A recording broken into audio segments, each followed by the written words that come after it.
तो बहुत बहुत स्वागत है दोस्तों। अब हम पढ़ेंगे स्टैटिक्स यानी सांख्यिकी, जो कि आपको एसएससी के एग्जाम में काफ़ी ज़्यादा पूछता है। तो सांख्यिकी किसे कहते हैं? तो यानी आंकड़ों यानी डाटा के अध्ययन को सांख्यिकी कहते हैं। तो अब आइए दोस्तों बात करते हैं आंकड़ा। तो आंकड़ा जो कि दो प्रकार का होता है, यानी एक होता है अवर्गीकृत यानी रॉ डाटा, एक होता है क्लासिफाइड, जो कि अब इसमें बात करते हैं रॉ डाटा यानी वर्गीकृत, जबकि क्लासिफाइड जो कि वर्गीकृत। रॉ डाटा उसे कहते हैं जो कि आपको किसी अगर मोहल्ला का अगर पूछा जाए कि कितना आदमी इसमें है, तो उसमें आप टोटल निकाल सकते हैं 12, 2, 4, 7, ये आपको हो गया रॉ डाटा। जबकि क्लासिफाइड डाटा किसे कहते हैं? तो क्लासिफाइड डाटा उसे कहते हैं जो कि इस मोहल्ला में टोटल कुल कितने पढ़े लिखे आदमी हैं, जबकि कुल कितने डॉक्टर हैं, कुल कितने इंजीनियर हैं, कुल कितने फलाना ढिमकाना जो भी है, उसे आप क्लासिफाइड डाटा कहते हैं। जबकि जिसका ना निकले उसे रॉ डाटा कहते हैं, जो कि रॉ डाटा में आता है सारणीबद्ध यानी टेबुलेटेड फॉर्म, जबकि एक आता है टेबुलेटेड फॉर्म, जबकि दूसरे आता है सारणीबद्ध दूसरा।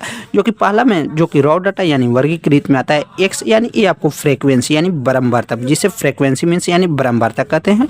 जबकि वर्ग अंतराल एक आता है वर्ग अंतराल वर्गीकृत में, जबकि जिसे क्लास इंटरवल कहते हैं, जिसका भी हम फ्रीक्वेंसी निकाल सकते हैं यानी बारंबारता निकाल सकते हैं। तो अब आइए दोस्तों बात करते हैं इसमें हम आपको सिलेबस कैसे है, जो कि इसमें आप आसानी से निकाल सकते हैं। जो कि टेबुलेटेड फॉर्म में, जो कि रॉ डाटा में, जिससे 2 इसमें कितना बार आया हुआ है, तो 2 आया हुआ है, कितना 1 और 2, ये आपको 2 बार आया हुआ है। जबकि 4 कितने बार आया हुआ, तो 4 1 2 1 2 और 1 1 3 बार आया हुआ। जबकि 7, तो 7 कितने बार आया हुआ है, 1 बार और 2 बार। ये आपको हो गया रॉ डाटा। जबकि क्लासिफाइड डाटा में आप इसे कैसे निकाल सकते हैं? तो क्लासिफाइड डाटा यानी 0 से 5 में कितने बार है, तो 0 से 5 ये आप ऐसे ही निकाल सकते हैं। 0 से 5 ये आपको हो गया 1 ए हो गया, 1 ए हो गया, 2 हो गया, 1 ए हो गया, 3 हो गया, 1 ए हो गया, 4 हो गया, 1 ए हो गया, 5 हो गया। उसी तरह दोस्तों 5 से 10 में 5 है, जबकि 10 से 15 ये आपको 6 है। अब बात करते हैं दोस्तों इसमें हमको क्या क्या पढ़ना है।